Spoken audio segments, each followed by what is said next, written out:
What's up, y'all? It's your boy Karis, and today I am bringing you the definitive guide for HAVOC Demon Hunter in 11.1 and going forward into 11.15. This spec is actually very strong. We have a lot of rot potential, and we have a lot of straightforward damage, and we can still use Fel Scarred if we know that we're not going to be the train target. Of course, we can still be swapped, but the thing is Demon Hunter is actually so mobile that even with a lot of classes, I think really there's only two classes that really threaten you, maybe three that really threaten you this patch. That would be any rogue spec, rogue in general. All rogue specs are crazy right now. Warrior, and what would be another one?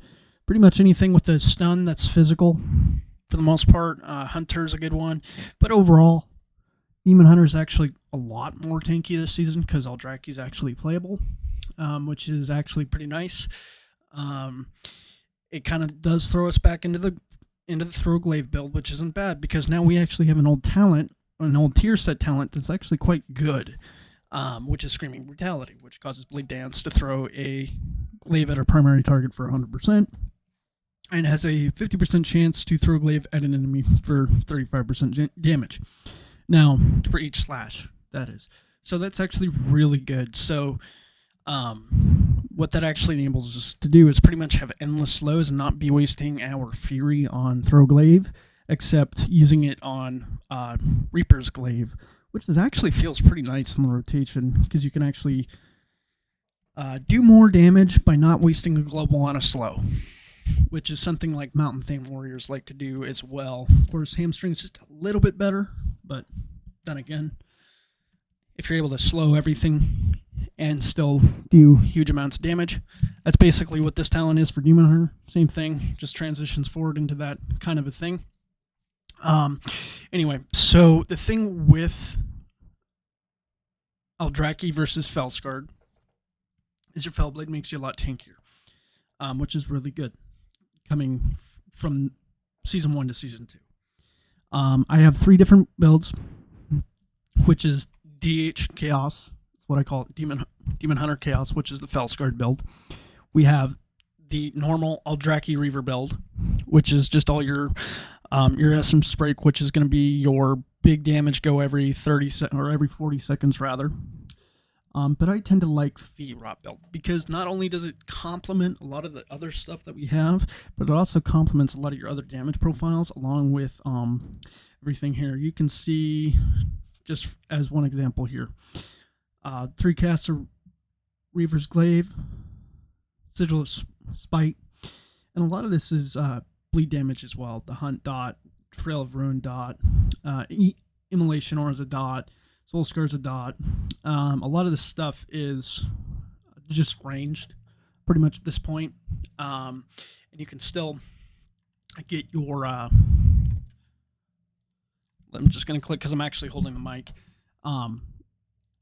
Your Blade Dance, you can actually be over here and still hit someone. And they'll technically be out of range if they're like range, right? Because I can't hit them. But as soon as that comes back on cooldown, it still hits them, right? I still get the throw glaive. But I still can't hit them with like Chaos Strike or something like that. So either way, there's that. So as far as stats, Mastery is your best stat.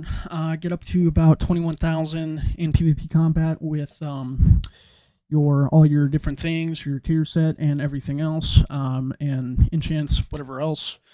Get that 21,000, 60% or a little bit over 60% mastery. Not only does it increase your movement speed, which is really good, it increases your damage.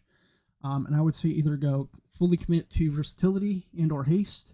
The reason for versatility is we are still relatively squishy. We are leather, which of course we're going to need a lot of survivability as DH because we're still squishy. Our health is lower than a lot of other melees, but we're very mobile. And if we use our mobility and our vengeful retreat to avoid CC, we actually kind of are impossible to kill and everything else. And we can still actually do...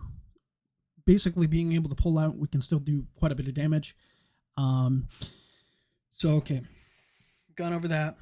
So as far as basically enchants, I'm just running the crappy one, the Stone Bound, which is just increasing my mastery.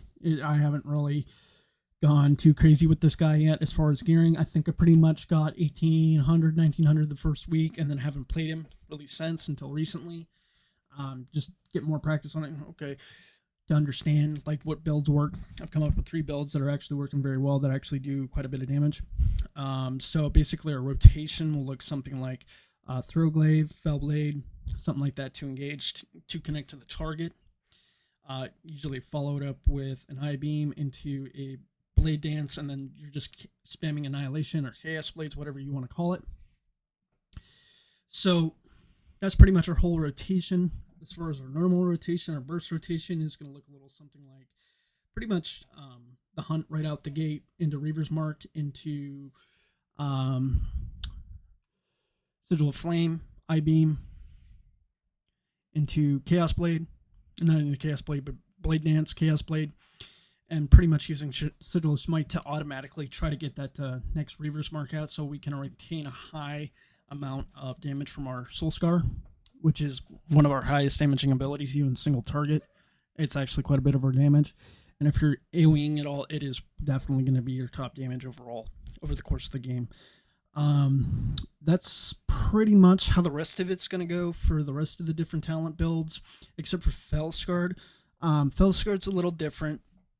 Now, the difference between the 2 builds for the Rot Glaive is kind of what I call it, and the Aldrachi Reaver is this is just more or less buffing your single target damage and your Fel, or not your Fel Eruption, but just increasing your damage. I believe this is 12% in PvP with inertia, but it's only 5 seconds. You can make a weak order for this to just track it when you actually have it, when you know you need to do damage. Initiate, that's important to do. The 10% crit is actually pretty good. So, and that's the thing, is with the availability of Aldrachi, you're actually doing quite a bit of damage. So this is kind of what most people are running, which is something like this. But every now and again, I'll touch Fel Scarred because I know I'm not going to get trained, and I like huge amounts of mastery regardless of the penalty. You still get all the rot with it. I still do like to run the Soul Scar, and the reason is with Soul Scarred.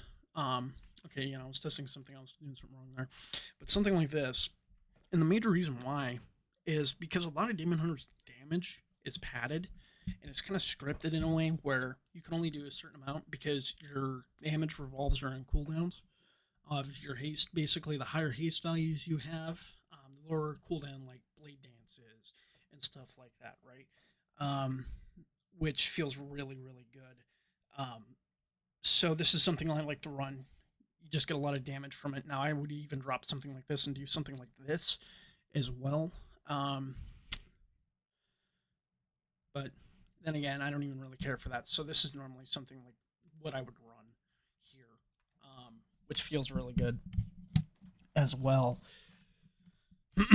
So what are the strengths of either or? Fel Scarred has a lot of AoE damage. So if you're going to have a lot, pretty much anything with Demon Hunter, you're going to have a lot of AoE and single target damage. But Aldrachi feels a lot better.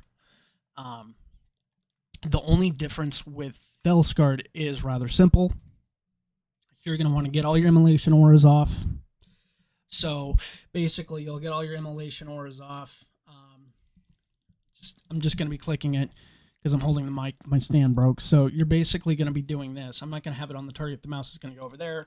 But pretty much, I-beam, Blade Dance into Annihilation.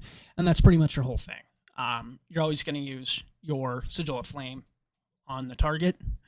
Trying to hit where he is at. Increases your mastery by a whole bunch. And that pretty much sets you up for X amount more damage. And you're actually going to have a lot of damage from that. Now, if you do Metamorphosis, it's pretty much going to be the same sequence. All those things are going to reset. And you're basically going to want to pair that Sigil of Flame with your I-beam while weaving in Immolation Auras, because those Immolation Auras actually do like all of your damage, which feels really good, along with Blade Dance and everything else. I don't like to run Essence Break with this build, but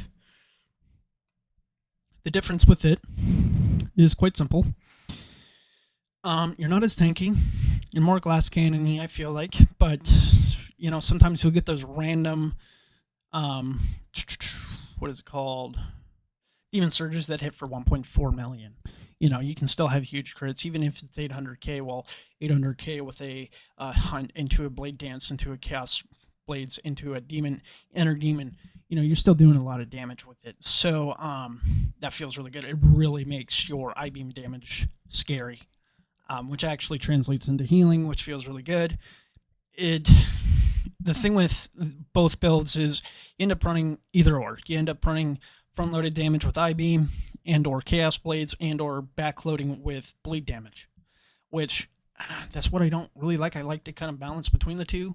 I do like just gas pedaling all the way, but a lot of different games require you to actually kite, and that's where I feel like Aldrachi Reaver actually kind of goes above and beyond, because you can still be doing damage while not being on the target, which feels really, really good. You can still have it with the Aldrachi, with the Fel Scarred, but again, still feels really good. Now, as far as gearing, I would say your 2 set is definitely very strong, and the 4 set is really strong. And that winning streak is actually quite a bit. So a lot of your damage, a lot of your Chaos Blade and Chaos Strike damage is just going to be doing more damage. Now, even though you have a 15% chance to remove that by pressing those abilities, regardless, you are going to have to press those abilities to actually do damage. A lot of your other things, like getting crits from... sorry, I play a lot of classes, so I can't remember everything. You know, if you're running Chaos Theory, if you want to get more Fury back, you're going to want to press Blade Dance, right? And it puts a Mortal Strike on the target. If you're a newer Demon Hunter and you don't know, if you're playing with a class that has a Mortal Strike, going to Deflecting Blades, that actually stacks up quite a bit. It's actually quite a bit of your healing. So keep that in mind as well, which feels really good. Into a lot of classes. Overall, Demon Hunter is actually really, really strong. I'm actually really enjoying it. Fel Scarred or Aldrachi Reaver. So, PvP talents. Blood Moon is always a lock-in. Glimpse is always a lock-in. This is about your only talent that's actually movable. Most casters, this is not most, but Affliction Warlocks, this is a no. You will kill yourself.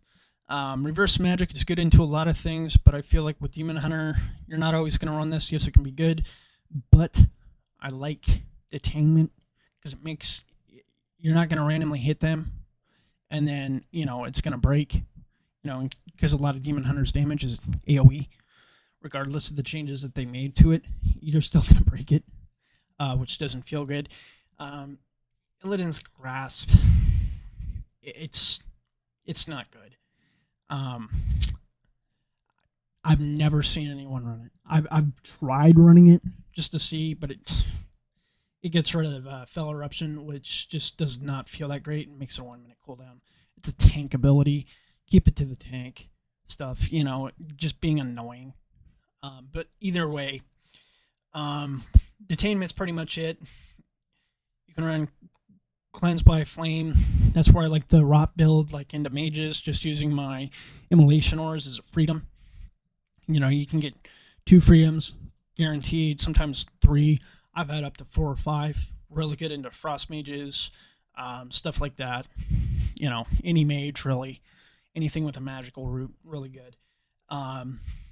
Unending Hatred. I like this into dot classes. And the reason is I just like to get extra Fury. Because it's just something I don't have anything better. Like, I have Sigil Mastery, but if I'm going to run Sigil Mastery, I'm going to run Fel Scarred. Because just the way it works and the way it lines up with I-Beam. Sigil Mastery, I believe, is a locked-in for Fel Scarred regardless, even though it, like, only reduces it by 25. It's quite a bit. And you're already going to be buffing your Sigil of Flame tremendously with Metamorphosis, which feels really, really, really good. But overall, Fel Scarred is definitely weaker than Aldrachi, because you do need to be tanky still. But you could also go into something like this, right? You could drop, I don't want to have any Rot. I want to do pure damage the entire way. You could still do something like this. Well, we don't need that anymore. You still do something like this. We don't need that. You know, would do something like this for a lot more damage, for a lot more single target damage, which feels really good as well. There's a lot of options with Demon Hunter. You can play with the tree quite a bit, and still have a lot of damage. It's probably one of the most flexible classes I think I've ever played as far as talent trees, as spec specific, which feels really nice.